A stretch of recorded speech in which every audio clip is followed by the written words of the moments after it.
I shouldn't be alive. Unless it was for a reason. I'm not crazy, Pepper. I just finally know what I have to do.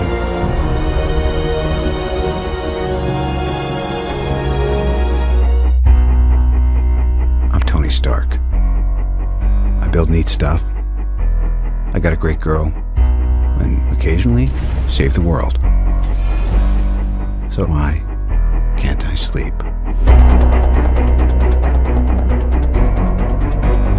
You elected me on a single platform. I will defend this country at all costs. The Mandarin must be stopped. You don't know who I am. You'll never see me coming.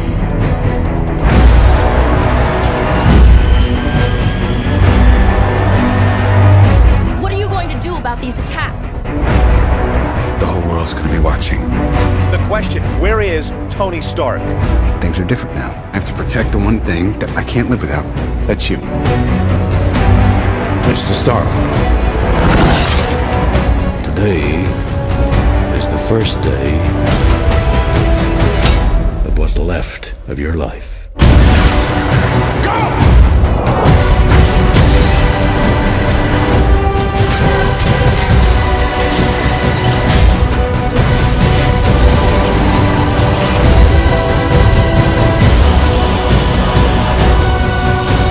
I'm gonna offer the choice. Do you want an empty life or a meaningful death? You're not a man. You're nothing more than a maniac. I'm not afraid of you. No politics here. Just good old-fashioned revenge.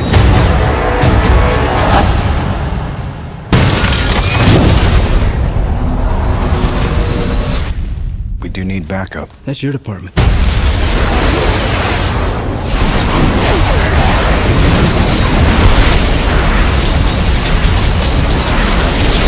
There's my boys.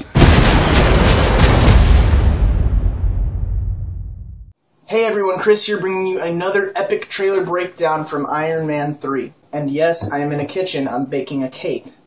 Don't believe me? My goal is to have about 10,000 calories before the end of lunch. Guys, the new trailer for Iron Man 3 broke out, and it was awesome. It wasn't as flashy as, let's say, a Fast and the Furious trailer, but it did add a lot of depth and put a lot of pieces together, as well as raised a bunch of different questions. Apparently, they're going with more of a personal Tony Stark-centric movie, really exploring, I'm guessing, his motivations for why he does what he does. You know, what I really like what they're exploring is the danger of being a superhero, the danger of being exposed. This is why Spider-Man and Batman and those people always wear a mask, is because they don't want their loved ones and what's closest to them put in danger. In Iron Man, he tells the whole world that he's Tony Stark, and now we're seeing the repercussions of that through possibly kidnapping of Pepper Potts and other things. So I really like that they're adding that.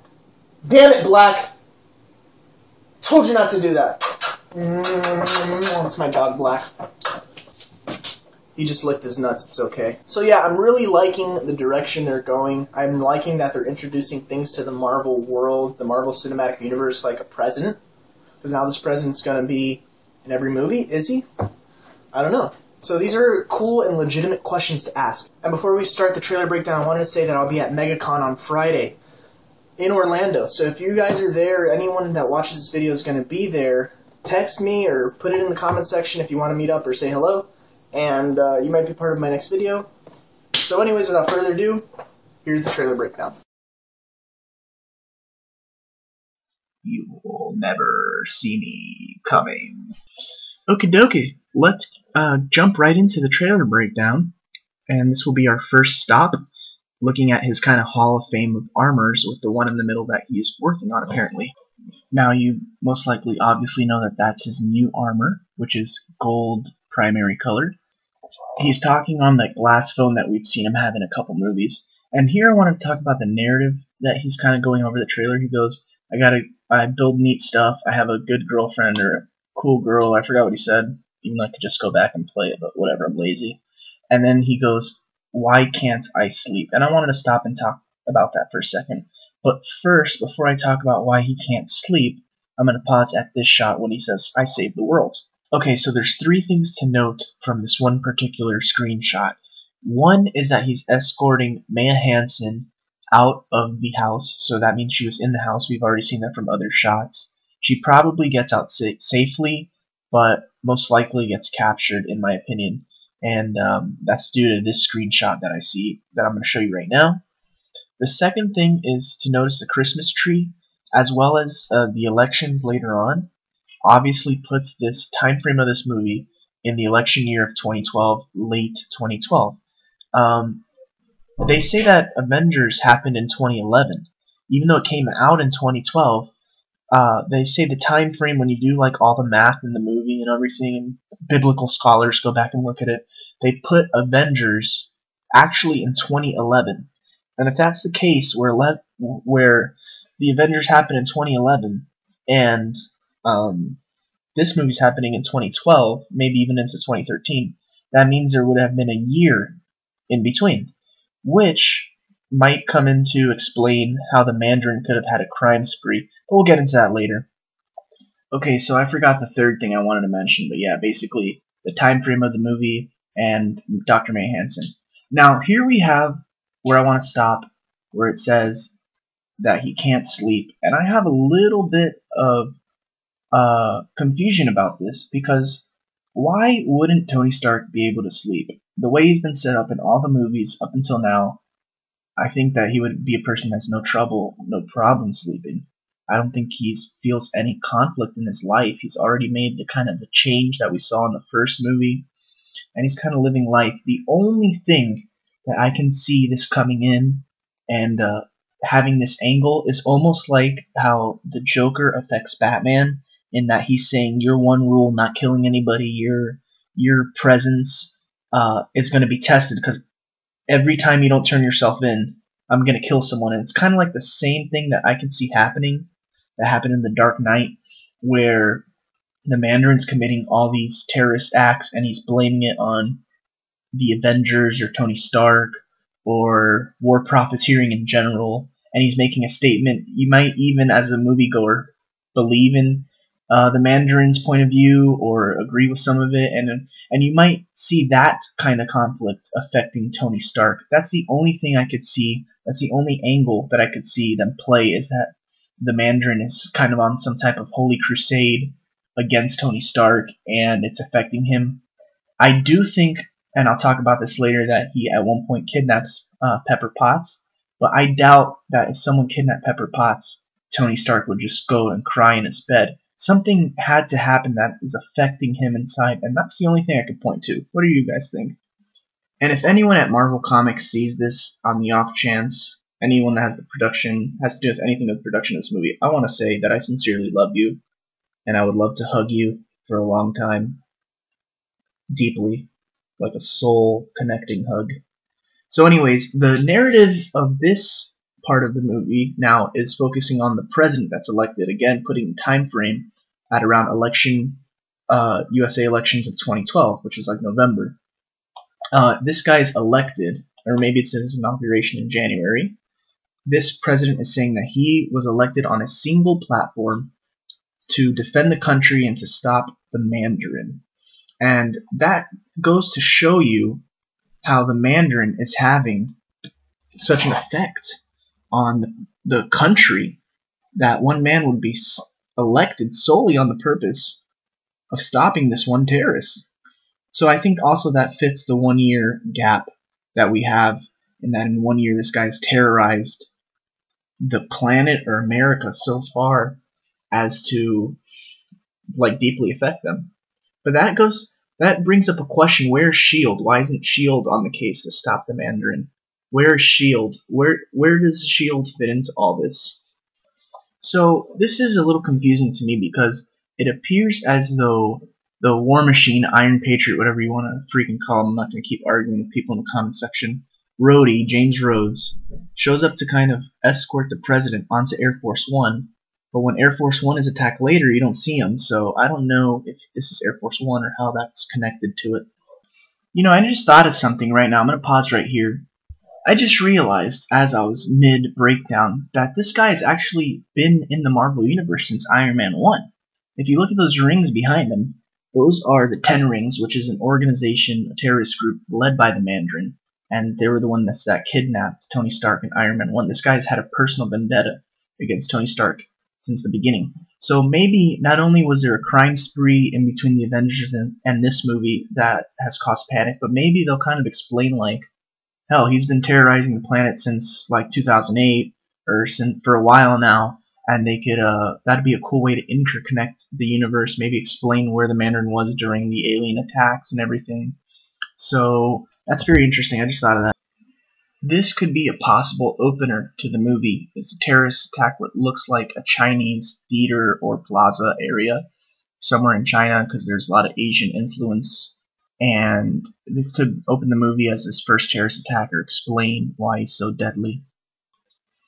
So right here, we've already discussed this before, but on the back of his neck there's the anarchy sign in the middle of the Captain America's shield.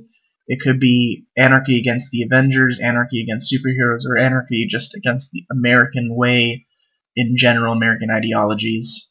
So I wanted to pause it here because I mentioned this in an earlier breakdown I did, and that is to look at the clothes that Tony is wearing, because there's a lot of different events that he's wearing the same thing as if it happened in one day, one night. And it's interesting that it looks like he gets around the country a lot if he was wearing this one outfit in all these scenes. So here's the first one where you see it. So I have a theory, and I don't know if it'll spoil anything. I don't even know how true it is, but just from all these shots, my theory is, you see the bottom left is where he leaves a hospital scene or something, and after he drives off, later in the trailer, they're like, where is Tony Stark? I think after he does that, or after he gets attacked, or somehow, maybe he leaves the hospital after he gets attacked, he goes and flies to Air Force One, because you see the same cut on his nose, and then he winds up in the snow somewhere. You know what, forget it, I have no idea. Let's keep going. So, it looks like a long day for Tony Stark.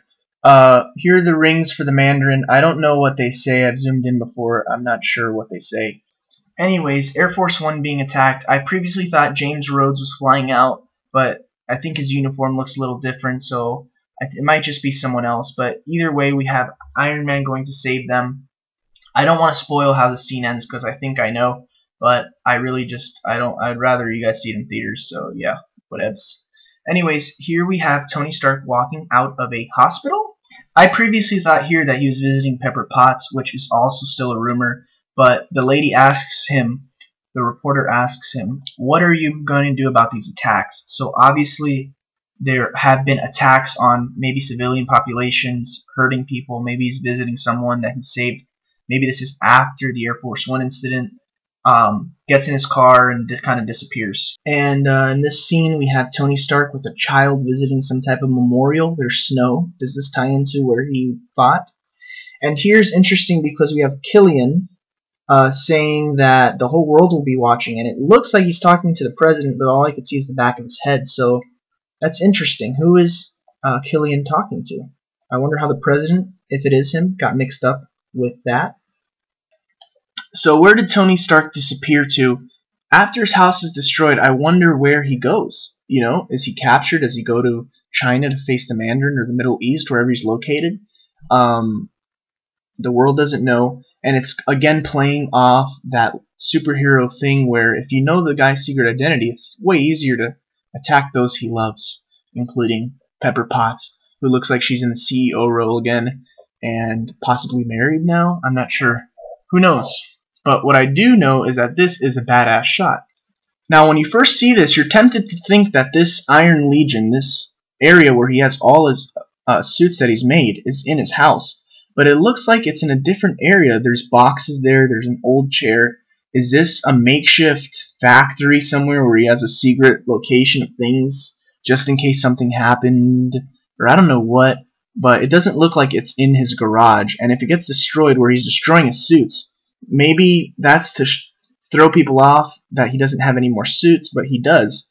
And if we pan in a little more and we keep going, we see that the one to the right is the same as the concept art of the deep space armor, which is rumored to be in here of him being able to survive in space with it. It's all the way to the right. So yeah, they're very interesting, very cool that they're adding that, and I just love it. Marvel, again, I want to hug you really bad. If Marvel Comics were a person, they would seriously have to watch out, because I might just impose my will on them. And I'm not talking about... Okay, I'm just going to end it right there, and we're just going to keep moving on to the news helicopters that Mandarin seems to have hijacked and converted into death machines with plenty of rockets on them going to attack Tony's house. This is something that they've been throwing out there. They're not leaving this as a surprise. They're letting you know Tony's house is going to be destroyed, and maybe that's because it's not maybe it's in the beginning or it's not that important. I'm not sure why they keep just freaking tossing that out there. They want people to know this. But again, here we have a recurring theme of when you're a superhero and you put your world out there, your world on the line, your girl on my line, that apparently, you know, superheroes have supervillains and people crazy enough to go after them, and it's that much easier when they know exactly where you are, when they can go on lacounty.gov and see your property, you know, and Google Map it, you know. So whereas Peter Parker, you got to find out a secret identity. Anywhom, so here we have the Extremis in full action. I was wondering how Tony got his suit on so quick, but that means, does he drown in that water? Does the thing crush him? Because that's what it looks like. He gets pulled down to the ocean and crushed. But yeah, he puts on his armor. He tries to fight the helicopters off. It's not enough. Maybe they presume that he's dead and he kind of like survives somehow through the Extremis, because it also repairs your body and does other things. So I'm not sure how it works. Maybe they think he's dead, they kidnap Maya Hansen, and they leave. That's what I'm kind of thinking right now.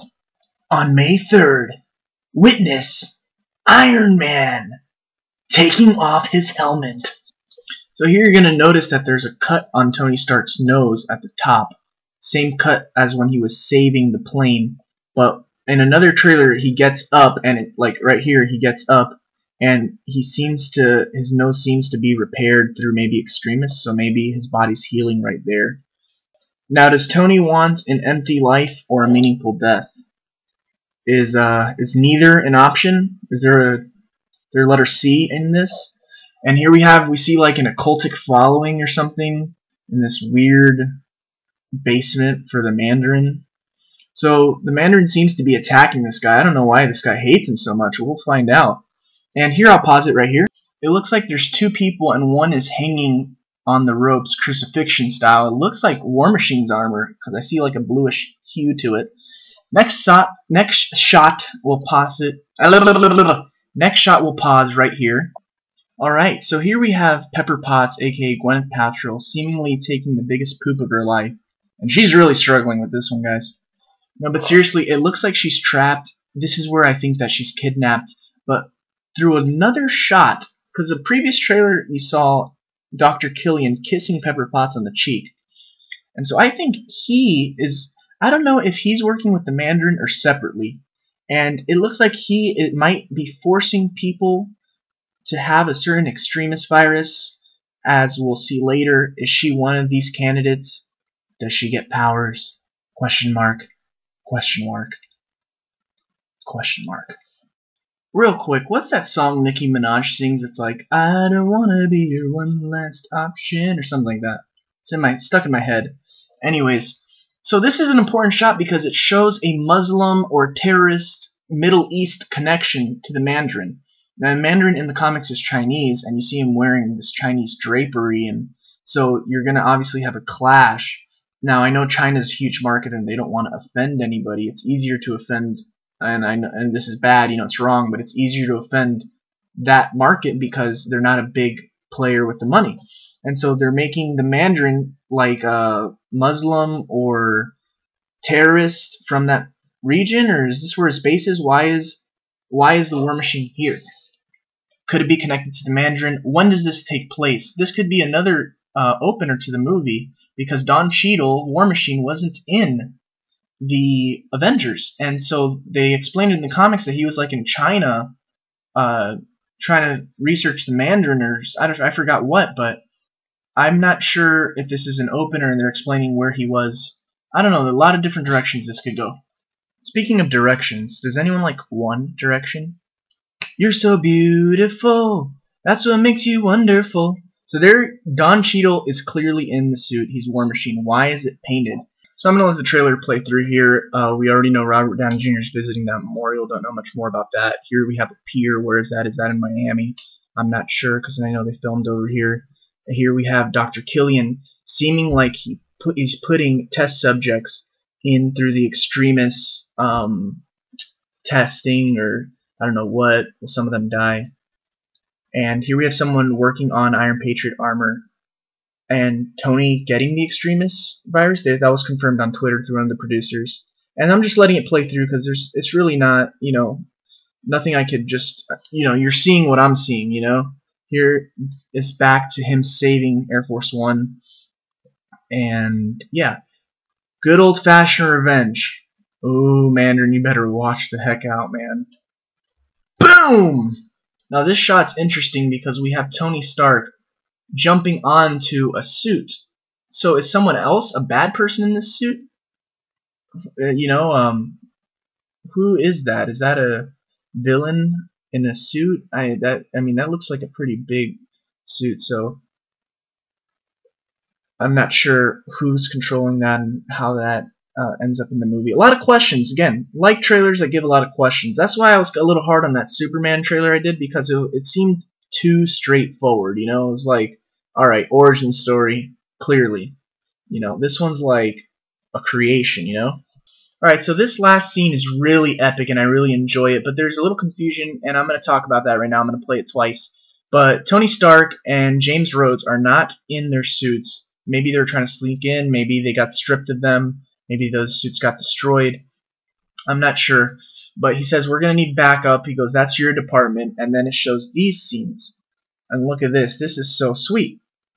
Now, we already know that Tony Stark's going to have control over these things at one point, most likely. But does he have control over them now? And that's my question. Because I think that we're being victims of clever trailer editing. Look at this beast come out. This shot reminded me of when the Hulk was running out of the skyscraper to hit the behemoth thing. So I'm going to replay it right now and give you my thoughts as to why I think that they're not under his control. Now, my mind, 95% of my mind is telling me that yes, Tony Stark is controlling these are backup. But the little geek version of me wants like only the Hulkbuster to be under his control, like his ace in the hole, and just start smashing all these things. I mean, wouldn't that be so cool? Because when you listen to it over, first of all, the words don't match when he says, there's my boys. When, like, look right here, it doesn't match when he says, there's my boys. And at the same time, it looks like the s in boys was added. So it's almost like, I feel like he said, there's my boy, and they added the s to throw you off. Clever trailer editing. And if that's the case, I feel like the Hulkbuster would be awesome because, like, that would be his ace in the hole to help. Or, I don't know. Now, I have a lot to say about the Hulkbuster, too. First of all, here's the concept art, which it looks pretty similar to. And the only thing I really don't like is the head. It looks like it's popping out too much, but it looks like they kind of fixed that from the trailer I just saw. So, I mean, it looks really epic. But my thing is two things. One is, what does this mean in the Marvel Universe? Because imagine if this universe existed and you're the Hulk, you just kind of proved yourself in the Avengers fight, that you helped, that Robert Downey Jr., Tony Stark, was the only one that believed in you, and you get wind that he's developed a suit just in case you go out berserk to handle you. Would that be like... That would be a little insulting, because you'd be like, dude, you're the one egging me on, telling me that you believe in me. And so I think we could see rising tension with Bruce Banner for movies upcoming, where he might turn against the team, a la Planet Hulk, World War Hulk, etc. Another thing is that Tony Stark could have built this after seeing the Hulk and witnessing the power and saying, I like flying, I like being functional, but damn, the Hulk's effective. Let me make my version, Let me make a version for myself. And maybe if he explains it to Banner like that, he won't get offended. But either way, this is big news for the inclusion of the movie. who's controlling the Hulkbuster, what purpose was the Hulkbuster built, and what's the fate of all these machines? Because next time there's an alien invasion, wouldn't Tony Stark just come with 50 Iron Man armors and just kill everything? I mean, you would think so, right? So I have a feeling they're probably going to get destroyed in this movie, because it's good for the comics in that he puts them all on, but it's bad for this movie because if you can control them all, then it's almost like the Superman effect where you're too powerful, you know? The Superman effect is that Superman really can't be brave because he can't really die, he can't really be affected by anything. Same thing, if Iron Man can just come in with 50 of these and just kill everything, then where's the tension? But obviously they're going this route, so they must have this figured out already. So yeah. And that was it, guys. Thanks for watching. If you made it this far, I really appreciate you. And more videos to come. I believe this month we're going to get another Superman trailer and a definite Wolverine trailer. Look out for those because those are going to be really exciting. I really enjoyed this trailer for Iron Man 3. I really can't wait the 2 months that it's going to take for me to wait. But I know it's going to be good. I'm not going to be discussing any spoilers about this movie because I don't want to be spoiled myself. So I think everything I discussed was pretty straightforward. You see it in the trailer, you put 2 and 2 together, and you just come up with some different thoughts and hypotheses or hypothesi. And yeah, have a good night, guys. Danke for watching. I appreciate you. And whatever. Good night. See ya.